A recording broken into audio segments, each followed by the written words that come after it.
주님 기뻐 받으실 수 예배로 줄 수 있게 주님 우리를 도와주세요. 감사합니다. 예수님의 이름으로 기도드렸습니다. 주일 예배에 오신 성도님들 모두 환영합니다. 지금은 사순절 기간입니다. 그래서 이 사순절 기간 동안 주님의 왕이신 예수님의 희생으로 우리가 나음받음을 묵상하시면서 갈보리산 위에 만왕의 왕 예수께서 부르시겠습니다.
않으신다고 합니다. 그런 주님이 우리를 사랑하셔서 십자가의 아들을 보내셔서 우리를 구원하셨는데 이렇게 지금까지 살아온 것 주님이 이렇게 인도하실 것을 그래서 더 믿을 수 있을 것 같습니다. 주님의 은혜를 생각하면서 지금까지 지내온 것 부르시겠습니다.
이는 성령으로 잉태하사 동정녀 마리아에게 나시고 본디오 빌라도에게 고난을 받으사 십자가에 못 박혀 죽으시고 장사한 지 사흘 만에 죽은 자 가운데서 다시 살아나시며 하늘에 오르사 전능하신 하나님 우편의 아들 계시다가 저희로서 산 자와 죽은 자를 심판하러 오시리라.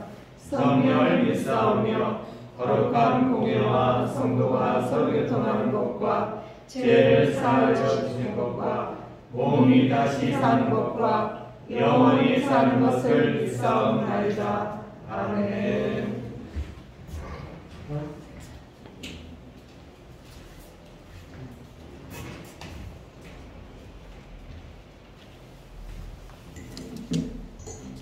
기도드리겠습니다. 하나님 아버지 감사합니다. 한 주간도 별탈 없이 지나가고 많은 성도분들이 나와 찬양하고 예배할 수 있게 해주시니 감사합니다. 하나님, 우리는 과거에 살아가고 있는 사람들이 많습니다. 힘들었던 과거, 불성실했던 과거, 하나님의 시각으로 바라보지 못한 과거 등 바꿀 수 없는 과거 속에서 헤엄을 하지 못하고 있습니다. 항상 과거만 생각하고 바꾸려고 하지 않습니다. 이전 것은 지나갔으니 보라 새 것이 되었다라는 말처럼 지나간 과거는 잊고 현재에 충실하며 미래 지향적인 삶을 살아가는 우리가 될 수 있도록 해주시고 더 나아가 하나님의 시각으로 바라봐 더 나은 삶을 살 수 있게끔 도와주시옵소서. 나의 과거를 새롭게 보기 원합니다. 예수의 보혈로 나의 과거를 새롭게 해석하게 하옵소서. 그리고 모두가 화창한 형제가 될 수 있게 하옵소서. 감사드리며 우리 성령의 이름으로 기도드립니다. 아멘.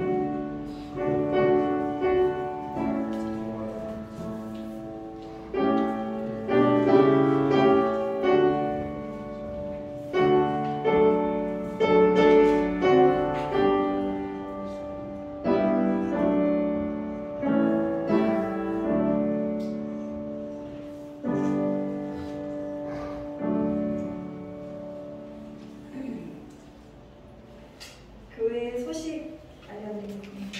4월 16일 오후 1시 40분 웨스턴 라이트 호텔에서 이종화 안수 집사님과 영문자 김사님 장녀 이가영의 결혼식이 있습니다. 많은 기도와 축하 부탁드립니다. 청년 다니엘 기도회가 4월 25일에서 29일까지 오후 8시에서 10시까지 함께하는 교회 예배당에서 있습니다. 많은 청년 참여 바랍니다. 기도 제목 나누겠습니다. 캄보디아 엄성희 선교사님의 건강과 사역을 위해 정동철 케냐 선교사님의 건강과 사역을 위해 성도들의 모두의 인격적인 하나님을 만날 수 있도록 기도해 주시고 성도들의 영혼과 강건함을 위해 코로나 진정 후 예배전 이전을 위해 기도해 주시기 바랍니다. 성경합독 읽겠습니다. 요한복음 16장 1절에서 13절입니다. 요한복음 16장 1절에서 13절입니다.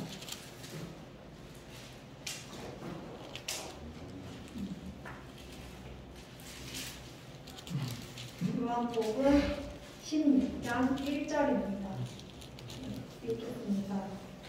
내가 이것을 너희의 이름은 너희로 시초하지 않게 하려 함이니 사람들이 너희를 치료할 뿐 아니라 때가 이르면 누구를 너희를 죽이는 자가 생각하기를 이것이 하나님을 섬기는 일이라 하리라. 그들이 이런 일을 할 것은 아버지와 나를 알지 못함이라. 오직 너희에게 이 말을 하는 것은 너희로 그때를 당하며 내가 너희에게 말한 이것을 기억나게 하려 함이요 처음부터 이 말을 하지 아니한 것은 내가 너희와 함께 있었음이라. 지금 내가 나를 보내신 이에게로 가는데 너희 중에서 나도 알도록 한지 묻는 자가 없고 도리어 내가 이 말을 함으로 너희 마음에 근심이 가득하였도다. 그러나 내가 너희에게 실상을 말하노니 내가 떠나간 것이 너희에게 유익이라. 내가 떠나가지 아니하면 보혜사가 너희에게로 오시지 아니할 것이요 가면 내가 그를 너희에게로 보내리니 그가 와서 죄에 대하여 의에 대하여 심판에 대하여 세상을 책망하시리라. 죄에 대하여 하함은 그들이 나를 믿지 아니하며 의에 대하여 하면 내가 아버지께로 가니 너희가 다시 나를 보지 못하며 심판에 대하여 하함은 이 세상 이름이 심판을 받았습니다. 내가 아직도 너희에게 이를 것이 많으나 지금 너희가 감당하지 못하리라.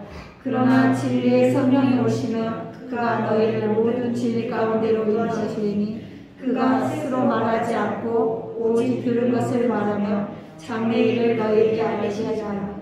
그가 너희의 영광을 나타내니 내 것을 가지고 너희에게 알리겠습니다.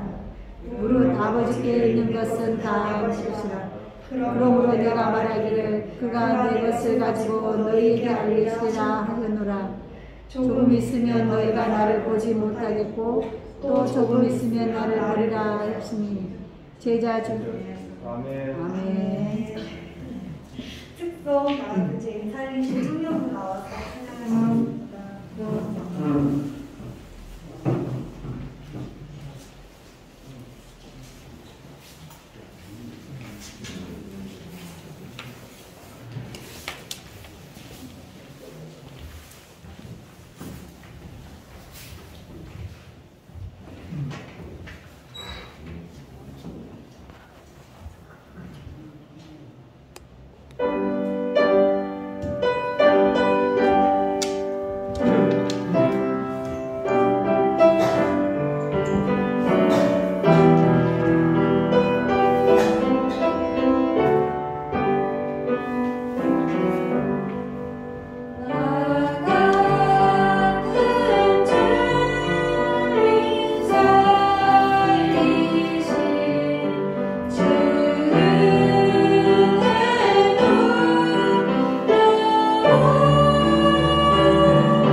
마이크가 보는데.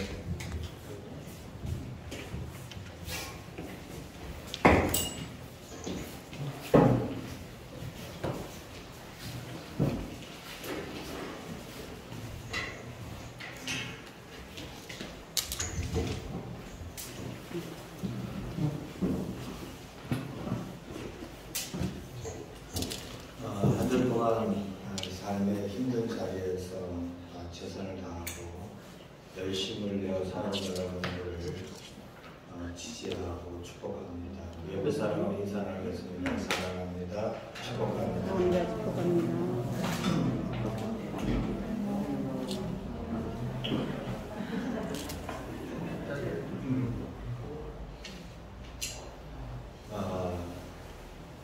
오늘 우리가 읽은 본문은 예수님께서 십자가를 지시기 전 마지막 제자들을 불러놓고 마지막 밤에 이제 제자들에게 하는 고별사, 고별 설교와 같은 이야기입니다. 요한복음 13, 14, 15, 16장이 그렇게 되어져 있습니다. 근데 우리가 읽은 이 이야기를 좀 이해하기에 앞서서 앞에 부분을 좀 살펴보고 말씀을 좀 더 고민해보고자 합니다. 먼저 요한복음 13장 1절 한번 잠깐 볼까요? 성경 보도록 하겠습니다. 요한복음 13장 1절입니다. 요한복음 13장 1절을 우리 다 같이 함께 합독하겠습니다. 시작. 6월 저녁에 예수께서 자기가 세상을 떠나 아버지께로 돌아가실 때가 이른 줄 아시고 세상에 있는 자기 사람들을 사랑하시되 끝까지 사랑하시리라 합니다. 6월절 예수님이 마지막 6월절 어린 양으로 제물로서 죽으시는 그 전입니다. 전날입니다. 예수님께서 세상을 떠납니다. 누구에게로 가시겠어요? 아버지께로 돌아가기 위해서. 그리고 그때가 이제 왔다라는 것을 예수님은 아십니다. 그러기에 마지막으로 제자들에게 이제 여러 가지 이야기를 하는데 그 마음 속에는 어떤 마음을 갖고 하느냐? 사랑하는 마음을 갖고 한다는 겁니다. 제자들을 끝까지 사랑하는 마음을 갖고 이제 그 이야기를 해내고 있다는 겁니다. 그러면서 예수님은 제자들에게 신신당부하는 중심적인 이야기가 13장 34절 한번 읽어보겠습니다. 13장 34절 함께 읽겠습니다. 시작. 새 계명을 너희에게 주노니 서로 사랑하라. 내가 너희를 사랑한 것 같이 너희도 서로 사랑하라. 새로운 계명을 주겠다는 겁니다. 우리 믿는 사람 모두에게 대표적으로 주어지는 그런 이야기, 계명입니다. 이것을 뭐 지키면은 상 주고 지키지 않으면 벌 받고 그러한 이야기가 아닙니다. 하나님의 자녀로서 마땅히 살아가야 될 법이 있다. 그것에 어떤 규칙이 있다라고 한다면 바로 뭐예요? 서로 사랑하는 것이다라는 것입니다. 근데 서로 사랑한다는 것을 이야기해놓고 이제 예수님은 자꾸만 이제 간다라는 이야기를 합니다. 뭐 어쨌든 그런 이야기는 조금 이따 이제 좀 묻어두기로 하고요. 그러면서 서로 사랑하는 이 이야기를 마음껏 해낼 수 있도록 주님은 하시겠다라는 겁니다. 요한복음 15장 5절 보겠습니다. 요한복음 15장 5절 요한복음 15장 5절 함께 읽겠습니다. 시작. 나는 포도나무여 너희는 가지라. 그가 내 안에 내가 그 안에 거하면 사람이 열매를 많이 맺나니 나를 떠나서는 너희가 아무것도 할 수 없습니다. 예수님 자신을 이렇게 얘기합니다. 나는 포도나무다. 그리고 너희는 가지다라는 겁니다. 가지가 열매 맺기 위해서 할 수 있는 거 없습니다. 그냥 붙어 있기만 하면 됩니다. 근데 이것도 우리가 붙어 있어라 라는 이야기처럼 들리지만은 그 이야기도 아닙니다. 우리가 예수님께 붙어 있을 만한 실력은 사실 우리에게는 없습니다. 사람들은 예수님께 붙어 있을 만한 실력들은 없어요. 예수님이 붙여주셔야 붙어 있는 거지 우리가 그분께 붙어 있을 만한 실력을 우리는 유지하지 못합니다. 못을 보면 아니에요. 뒷부분을 보면 안 썼습니다. 어쨌든 내가 너희에게 영양분을 주고 모든 것을 공급해 줄 테니까 너희는 열매를 맺게 될 거야 라는 겁니다. 무엇을 보면하냐? 16절을 보면 알 수 있습니다. 16절 한번 읽어보겠습니다. 시작. 너희가 나를 택한 것이 아니요 내가 너희를 택하여 세웠나니 이는 너희로 가서 열매를 맺게 하고 또 너희 열매가 항상 있게 하여 내 이름으로 아버지께 무엇을 구하든지 다 받게 하려 함이라 합니다.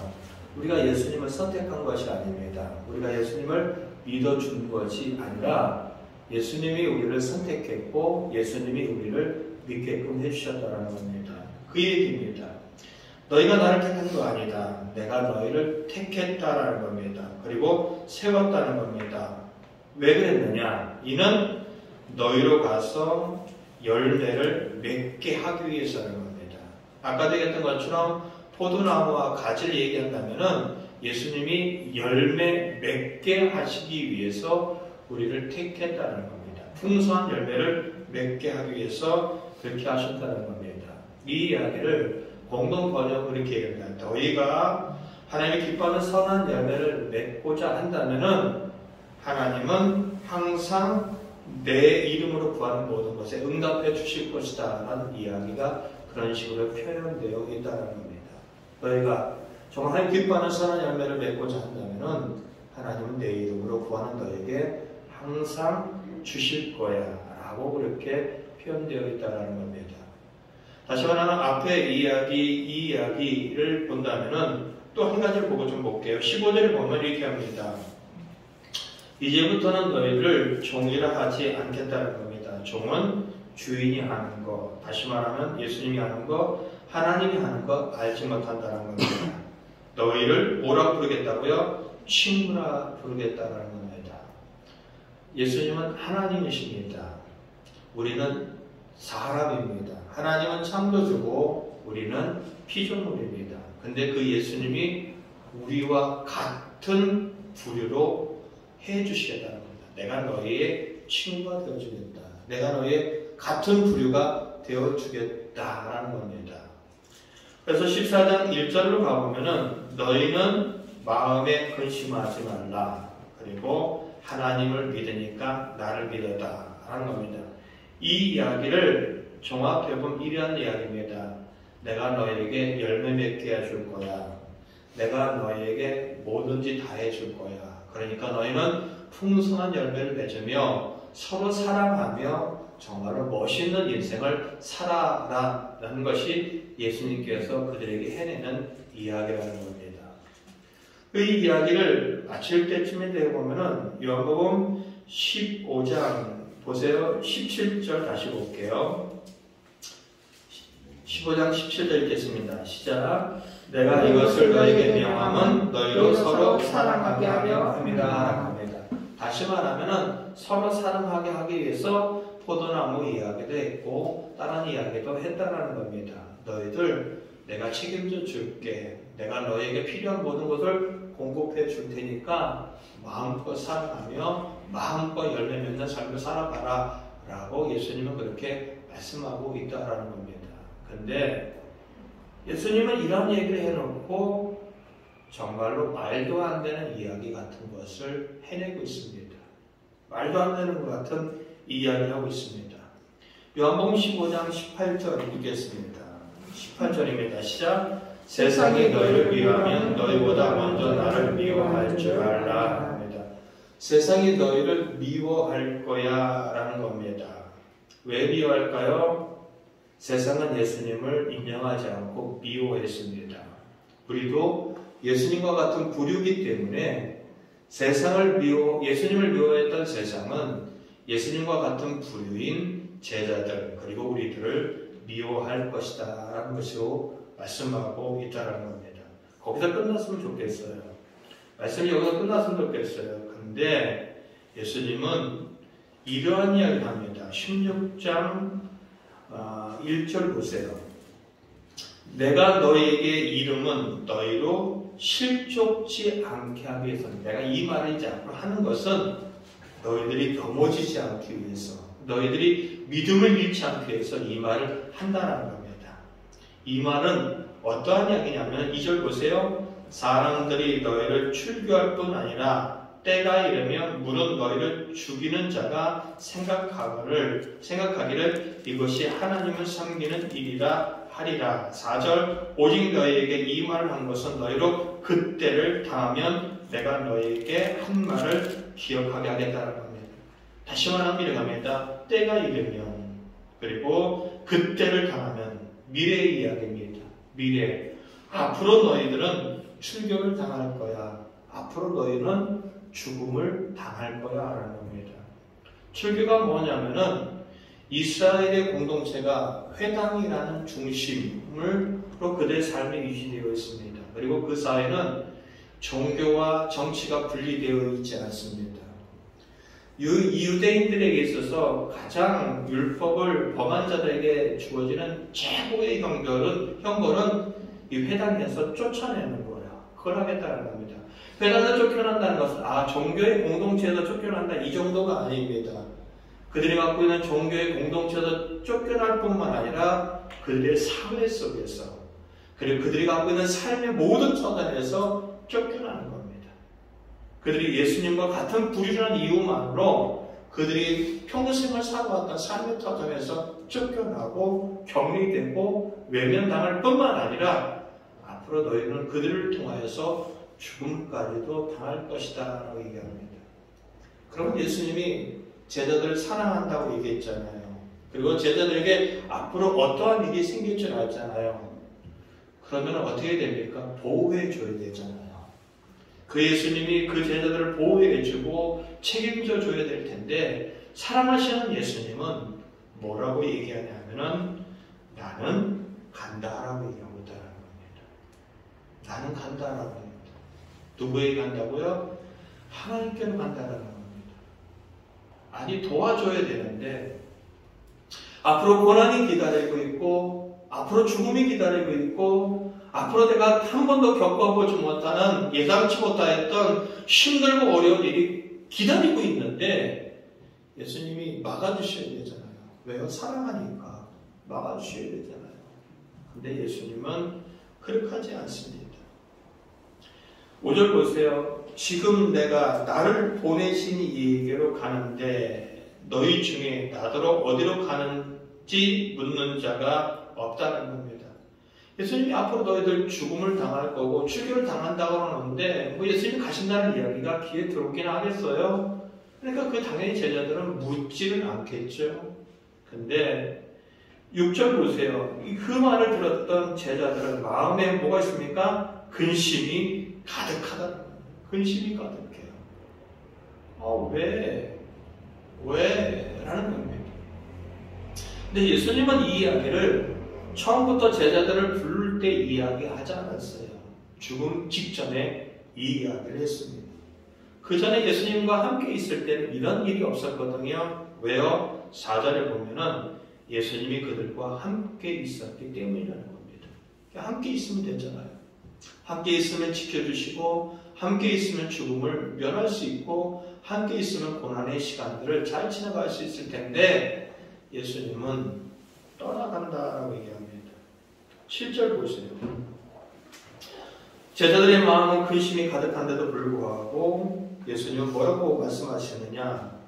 7절 읽겠습니다. 시작. 그러나 내가 너에게 실상을 말하니 내가 떠나는 것이 너에게 유익이라. 내가 떠나가지 아니하면 보혜사가 너에게로 오지 아니할 것이요 가면 내가 그를 너에게로 보내리니. 예수님이 가시는 것이 제자들에게 유익이라고 얘기합니다.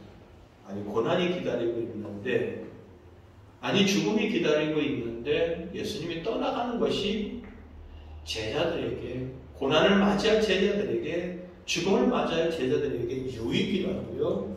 그렇게 이야기하고 있다는 겁니다. 왜 유익이냐는 겁니다. 그러면은 보혜사 다시 말한다면은 하나님의 영이신 성령님이 오신다면은 그들을 돕는 영이신 성령님이 오신다면은 그러면 그들이 보호되느냐? 그리고 그들의 죽음이 차단되고 그들의 고난이 차단되느냐? 그런 이야기도 하지 않습니다. 그리고 실질적으로 이 제자들의 삶의 역사를 바라보면 고난은 고난대로 오고, 그리고 예수님의 제자들은 다 죽음을 맞이합니다. 바뀌지 않습니다. 고난도 바뀌지 아니하고 죽음도 막아주지 않습니다. 근데 뭐가 유익이냐는 겁니다. 왜 보혜사가 오셔야 할지만이 그들에게 유익이냐라고 우리는 질문을 던질 수 있다는 겁니다. 근데 이 보혜사가 하나님의 영이신 이 성령님이 오는 것이 왜 유익인지에 대한 부분을 우리는 성경을 보고 한번 찾아볼 필요가 있습니다. 에스겔서, 구약 성경에 있습니다. 에스겔서 36장 24절부터 28절입니다. 제가 갖고 있는 구약 성경 1211쪽에 있습니다.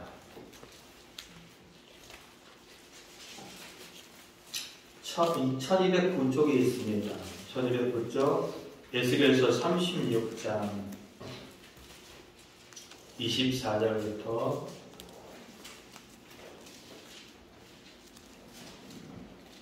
28절입니다. 에스겔서 36장 24절부터 28절 구약 성경 1209쪽에 있습니다. 함께 읽도록 하겠습니다. 시작. 내가 너희를 여러 나라 가운데서 인도하여 내고 여러 민족 가운데서 모아 데리고 고국 땅에 들어가서 맑은 물을 너희에게 뿌려서 너희를 정결하게 하되 곧 너희 모든 더러운 것에서와 모든 우상 숭배에서 너희를 정결하게 할 것이며 또 새 힘을 너희 속에 두고 새 마음을 너희에게 주되 너희 육신에게 굳은 마음을 제하고 부드러운 마음을 줄 것이며 또 내 영을 너희 속에 두어 너희로 내 율례를 행하게 하리니 너희가 내 규례를 지켜야 할 것이라. 내가 너희 조상들에게 준 땅에서 너희가 거주하면서 내 백성이 되고 나는 너희 하나님이 되리라. 죄로 인하여 그 나라가 망하고 흩어져 있는 그들에게 하나님께서 주시는, 앞으로 주시는 예언의 말씀입니다. 앞으로 일어날 일에 대한 예언의 말씀인데, 그것이 한 이스라엘 민족의 이 이야기를 깨넘어 전 세계 모든 사람들에게 주어지는 이야기입니다. 26절 새로운 영, 다시 말해 예수님 말씀하셨던 보혜사입니다. 성령입니다. 우리 마음에 두겠다는 겁니다. 그래서 죄로 인하여 굳어진 마음들을 제거하고 정말로 부드러운 마음을 주겠다는 겁니다. 결국 이런 걸 통하여 해내고 싶은 것이 뭐냐? 28절 너희들을 내 백성 되게 하겠다. 그리고 나는 너희들의 하나님이 되어주겠다는 겁니다. 결국 성령님이 오시지 않는다면 하나님의 백성 되는 이야기는 이루어지지 않는다는 겁니다. 예수님이 우리를 위하여 십자가를 지신 사건, 분명히 위대한 사건이고 중요한 사건이고 반드시 필요한 사건이지만, 그러나 이 구원이 적용되기 위해서는 누가 오셔야 되냐? 성령님이 오셔야 된다는 겁니다. 하나님은 그렇게 계획하셨고 그 성령님이 오시는 것에 하나님의 계획 가운데 이루어져야 된다는 겁니다.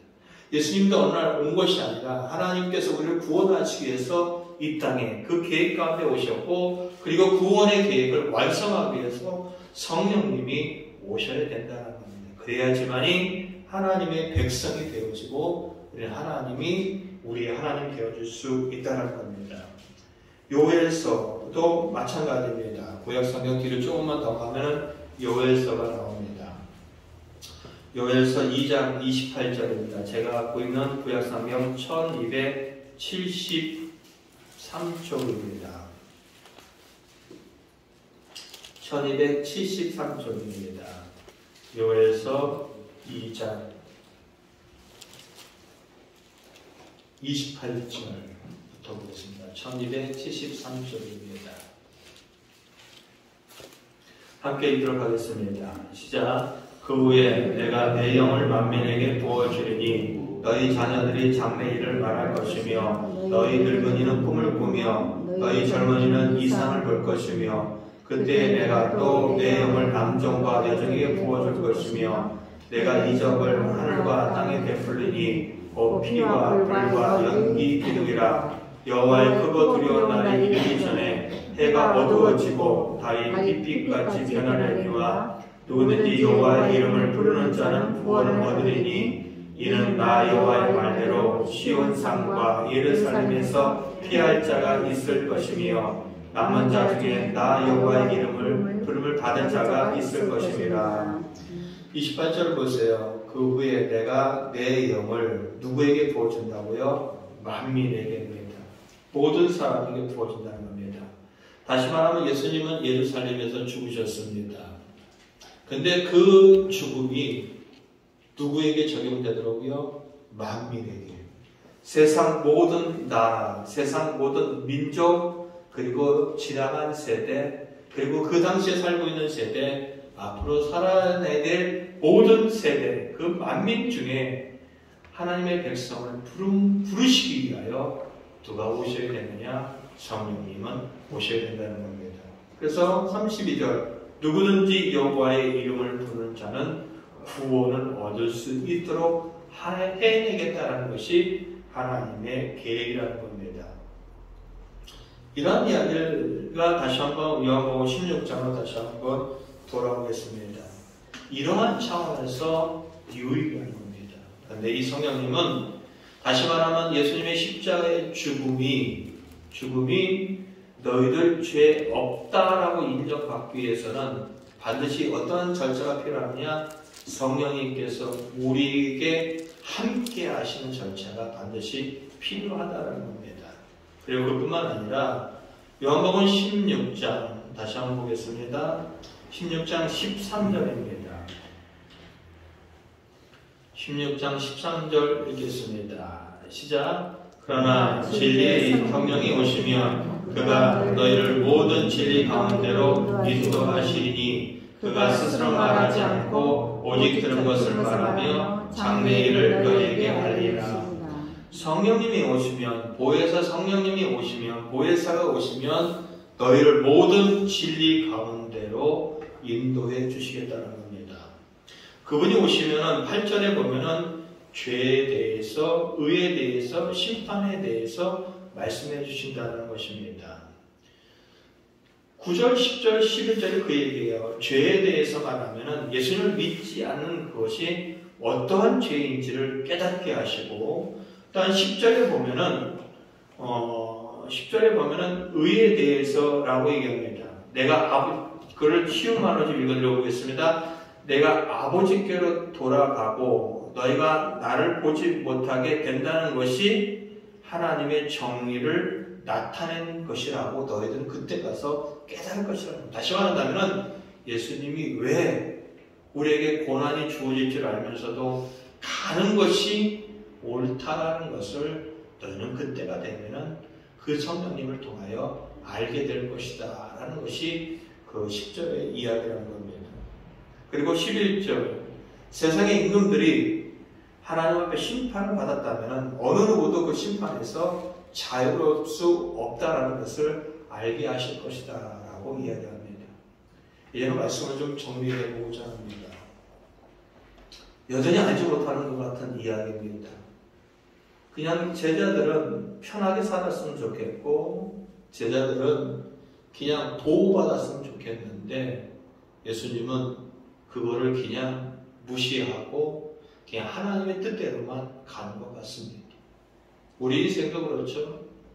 교회를 다니는데 하나님께 기도하는데 그리고 나름대로 하나님의 마음에 들려고 하는데 우리 인생에 여전히 고난이 있고 우리 인생에 여전히 문제가 있는데 하나님은 무관심한 것처럼 느낄 때가 참으로 많습니다. 집사람이 처음 임신하고 애를 낳을 때 그때는 정말로 열심히 했어요. 목사님 지금보다도 더 열심히 했던 것 같습니다. 시각장애인들이 줄을 이루는 그런 교회였었고요. 아주 열심히 했어요. 집사람과 저요. 화장실에 가서 식사하면 대야 큰 거에다가 설거지하고 열심히 다녔어요.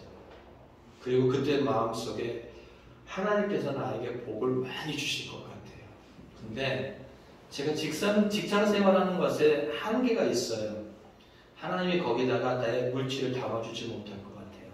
그래서 때려치고 뭔가를 해보겠다고 해서 음식 체인점을 한번 했습니다. 왜요?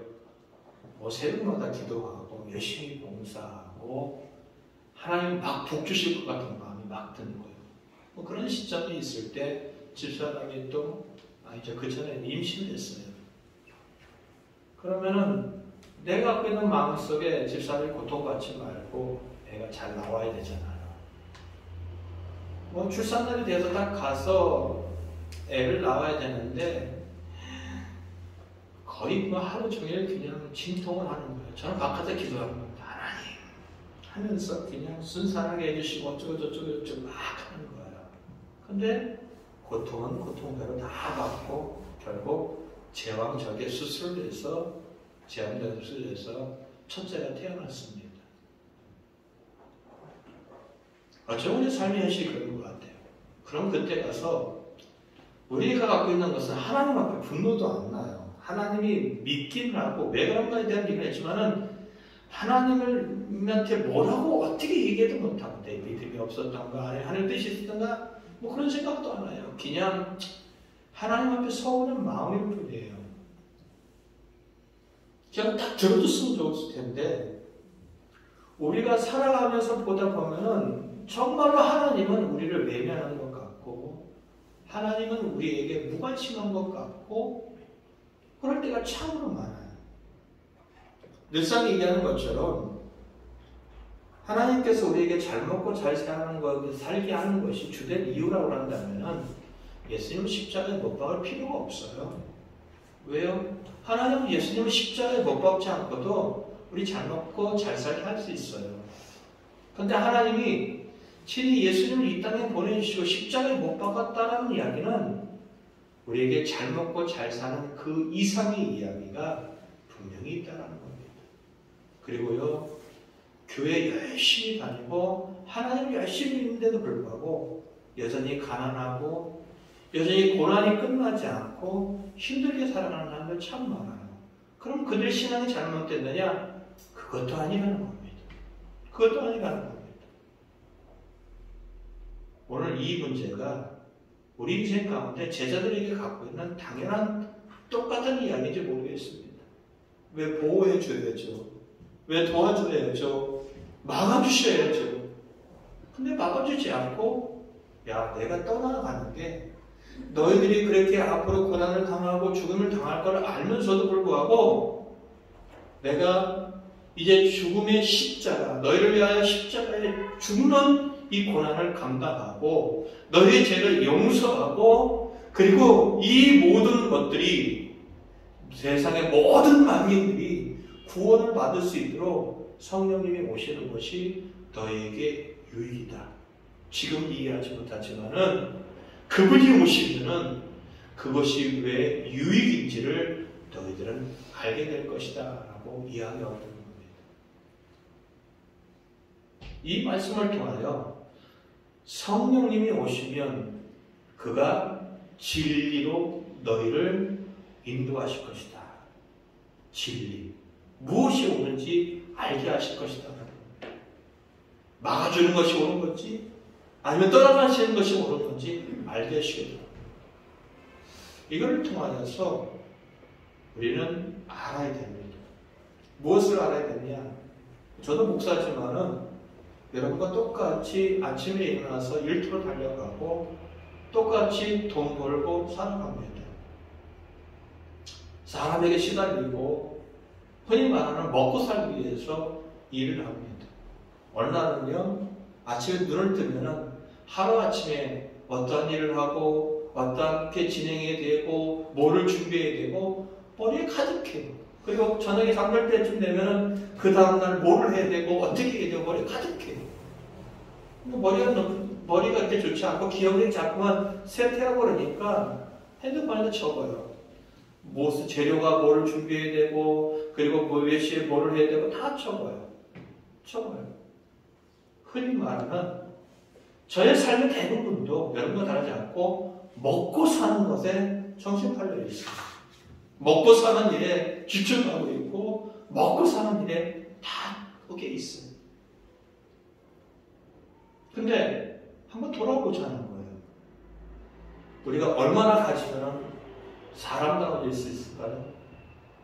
얼마나 좋은 것을 누리고 얼마나 많은 것들을 가지고 얼마나 맛있는 것을 가지면 사람다워질 수 있다는 겁니다. 아, 이거는 정말로 사람다운 삶이야. 아, 이거는 정말로 괜찮은 것이야. 아, 정말로 인생은 멋져! 라고 할 수 있겠다는 겁니다. 하나님은 제자들에게 깨닫기라고 했습니다. 너희들에게 그 어려움을 막아준다고 해서, 너희들에게 그 죽음을 내가 지켜준다고 해서 너희들이 정말로 사람다워지고 너희들의 인생에 더 가치 있어지는 것은 없다는 겁니다. 우리가 아무리 많은 것을 가져도, 우리가 많이 많은 것을 소유해도, 우리가 많은 것들을 누린다 할지라도 그것이 정말로 사람답고 정말로 사람의 가치다운다면 많은 것을 가진 사람들은, 많은 것을 누리는 사람들은 고민하지 말아야죠. 자살하지 말아야죠. 그리고 인생을 비관하지 말아야죠. 아니잖아요. 권력을 가졌던 사람도, 인기를 가졌던 사람도, 많은 문제를 가졌던 사람들도 그들의 인생을 어느 순간에 포기해버리는 것들을 우리는 많이 알고 있습니다. 예수님은 그걸 알기 원하시는 겁니다. 우리가 많이 가진다고 했어요. 하나님을 위해서 채우고, 하나님을 통해서 채우고, 내 노력을 위해서 채우고, 내 노력을 통해서 채워진다 할지라도 그것이 사람다운 거다. 그것이 진정한 가치가 아니라는 것을 뭐를 통해 아냐? 성령님 모시면 안다는 겁니다.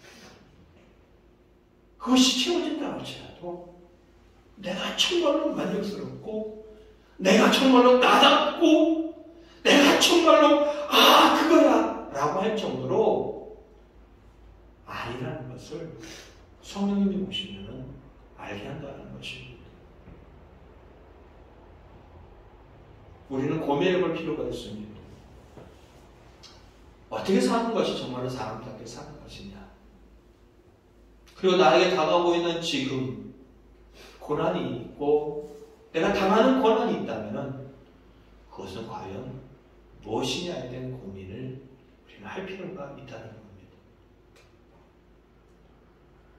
예수님은 십자가에서 죽으셨습니다. 왜요? 사랑하기 때문에. 사랑하는 제자들을 위하여 자기의 목숨까지도 다 내어놓으셨습니다. 그리고 그들을 정말로 사랑해 주셨습니다. 근데 그분이 말씀하십니다.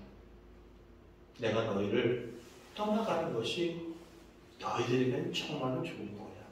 너희들에게 정말로 유익이야.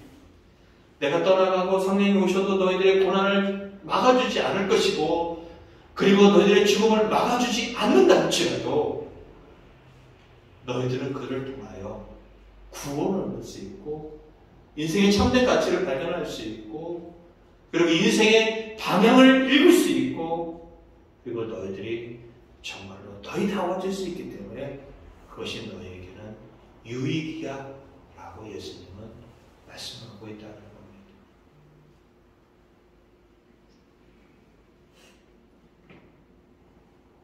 50대 후반이 접어들고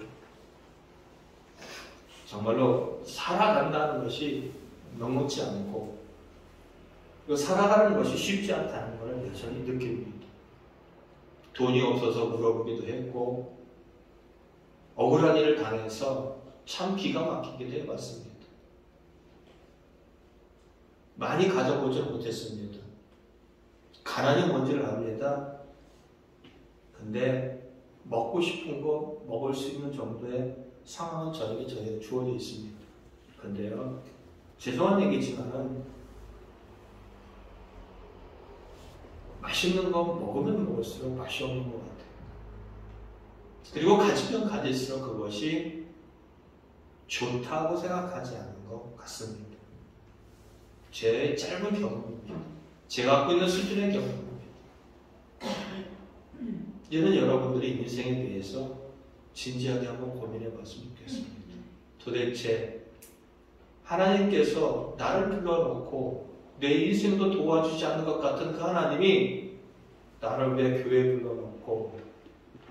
불러놓고 왜 이상한 이야기를 듣는 것 같이 하시는가 하는 겁니다. 우리의 인생은 어느 시점에 가면 육신의 죽음은 끝납니다. 그러나 우리의 영혼은 영원한 세계로 가게 되어 있습니다. 하나님은 간절히 원하십니다. 여러분이 하나님 되어지기 원하고 여러분이 하나님 백성으로 정말로 복되고 귀하게 살는 자리에 여러분이 서기를 원합니다. 이 땅은 나그네 길입니다. 나그네 길이라는 것은 우리가 가야 될 본향이 있다는 겁니다. 그것은 하나님 나라입니다. 그리고 그것을 가능케 하기 위해서 예수님이 십자가에 죽으셨고 성령님이 지금 우리와 함께 한다는 겁니다. 좀 들가져도 우리는 행복할 수 있을 것 같습니다. 조금 몸이 불편해도 우리가 우리다워지는 것에 지장은 없을 것 같습니다. 그리고 내가 좀 못 배운다 할지라도 그것은 아무 문제가 되지 않을 것 같습니다. 하나님 안에서 여러분이 힘들고 어려운 시간이 죽을 것 같아, 고통스러워, 힘들어, 이게 아니라 하나님께서 함께 하신다면 지금의 고난의 시간이 나에게는 반드시 유익이 될 것이다. 왜? 나를 사랑하시는 그분이 정말로 나를 떠나 있는 것 같지만 제자들을 떠나서 십자가를 지시는 죽음의 길로 가셨던 것처럼 어딘가에서 나를 위하고 계시고 어딘가에서 내가 알지 못하는 놀라운 일들을 계획하고 계시고 행하고 계신다는 것을 안다면 우리는 고난 가운데서도 평화할 수 있고 고난 가운데서도 소망을 가질 수 있고 고난 가운데서도 넉넉하게 그 문제를 넘어갈 수 있을 것입니다. 사랑하는 성도 여러분, 여러분의 인생의 모든 문제를 주의 관점으로 바라본다면 여러분의 인생의 문제는 그렇게 어렵지 않을 것입니다. 돈 버는 거 나쁜 건 아닙니다. 열심히 사는 것 당연히 해야 될 것입니다. 그러나 우리가 열심히 사는 것도 중요하지만 한 번쯤 우리의 인생에 대해서 진지하게 고민하는 것도 우리에게는 반드시 필요하다는 걸 기억하시고 주님께서는 왜 굳이 제자들이 어려움을 당할 걸 알면서도 굳이 그 길을 가야 하셨는가에 대한 고민을 하면서 여러분의 인생의 답을 찾기를 예수님의 이름으로 축복합니다. 아멘. 우리 찬양을 하면서 말씀을 생각하면서 기도하겠습니다. 평안을 너에게 주노라. 우리 인생이 아무리 힘들고 어려워도 주님의 관점으로 바라본다면 그것은 정말로 평안할 수밖에 없는 일이 될 것입니다.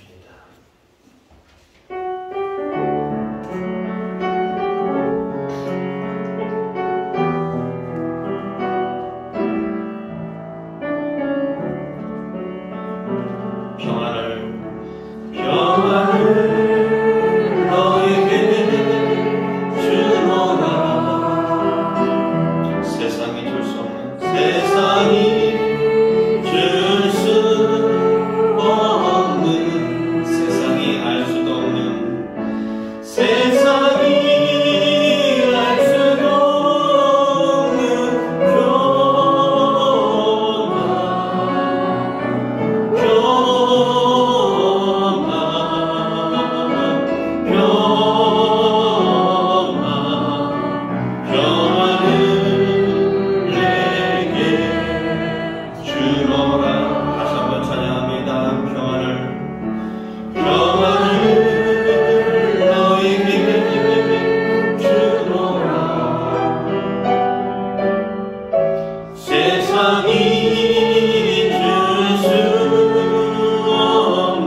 때까지 여러분이 평안을 주실 것입니다.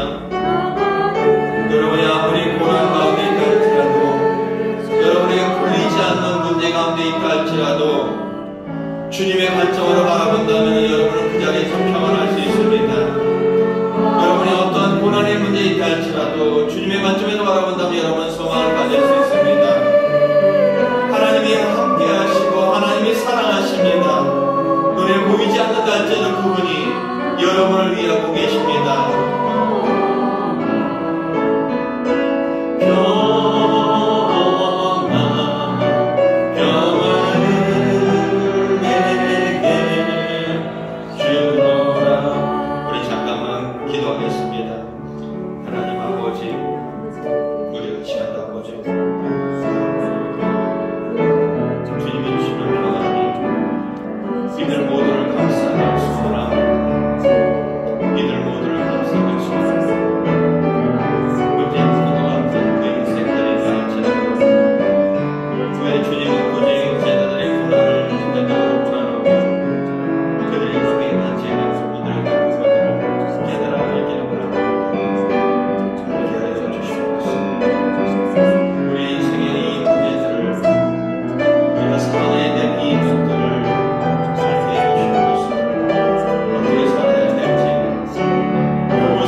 이 땅에 살아간다는 것이 정말로 쉽지 않습니다.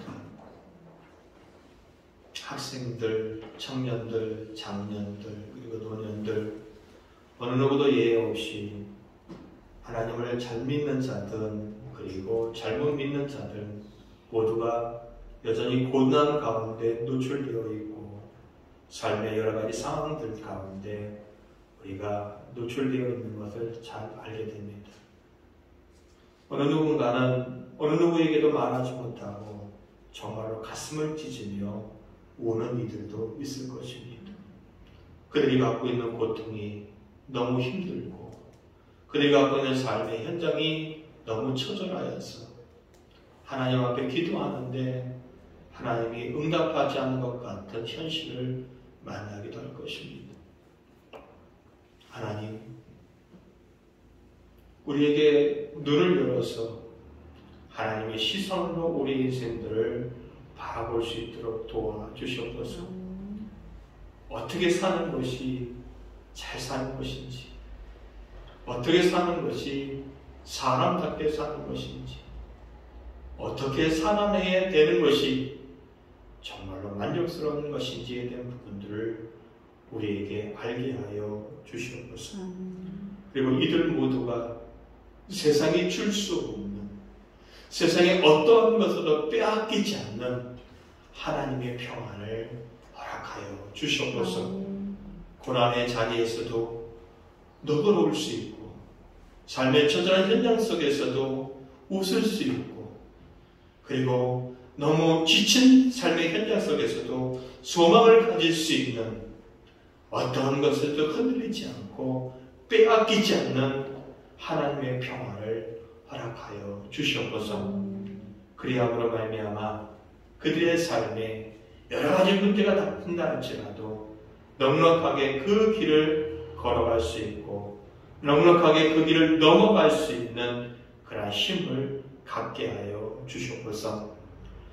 하나님, 참 어렵고 힘들지만은 우리의 인생을 하나님 안에서 답을 찾고자 하는 모든 이들에게 답을 허락하여 주시옵고 길을 열어 주시옵고 여기에 있는 앉아있는 한 사람 어느 누구도 예외 없이 하나님께서 그토록 원하셨던 죄 용서함과 구원과 하나님의 백성의 자리에 설 수 있도록 하나님 이끌어 주시옵소서. 하나님 고맙습니다. 코로나로 인하여 정말로 힘들고 어려운 삶에 처해 있지만은 여전히 우리의 생명을 그래도 지켜주시고 보호해 주시며 우리의 가정들을 돌봐주신 하나님 감사합니다. 이 코로나가 지나가는 과정 속에서 정말로 우리가 하나님의 철저한 보호를 우리 또한 요청하오니 주님 도와주시고 순탄하게 잘 지나갈 수 있도록 역사하여 주셨소서. 가정들마다 갖고 있는 계획이 있고 자녀들 향하여 갖고 있는 바람이 있고 그리고 여기 앉아있는 모든 사람들이 하나님 앞에 기도하는 제목들이 있사오니 모든 것을 다 하나님께서 들으시고 선한 가운데 응답하여 주시옵소서. 또한 14일날 결혼식을 앞두고 있는 두 가정이 무탈하게 잘 지나가게 하여 주시옵고 마음껏 축복해 주며 기도해 주는 것들이 그들 인생 가운데 열매 맺을 수 있도록 하나님 도와주시옵소서. 이 시간도 시간을 내어 아버지 앞에 와 마음의 무릎을 꿇는 그런 많은 하나님의 백성들이 있습니다. 그리고 오랜 시간 만에 주 앞에 나와 또한 하나님 앞에 예배 드리는 신령도 있습니다. 다 하나님께서 기억하시고 저들의 마음의 위로와 평안과 삶의 소망을 허락하여 주셔서 일주일의 삶 속에서 든든하게 그리고 지나갈 수 있도록 역사하여 주시옵소서. 아버지 앞에 감사드립니다. 드려진 물질도 받으시고 우리의 기도도 받으시고 우리의 삶의 그런 여러 가지 힘든 정황들도 다 받아주시옵고 선하게 응답하여 주시옵소서. 우리 주 예수 그리스도의 이름으로 감사하고 축복하며 기도 올려옵나이다. 아멘. 여호와는 너를 지키시길 원하고 여호와는 너를 지키시며 너에게 복을 주시길 원하고 여호와는 그 얼굴을 내게 비추시사 은혜 덮으시길 원하며 여호와는 그 얼굴을 내게 향하여 드사 평강 주시기를 원하노라. 아멘.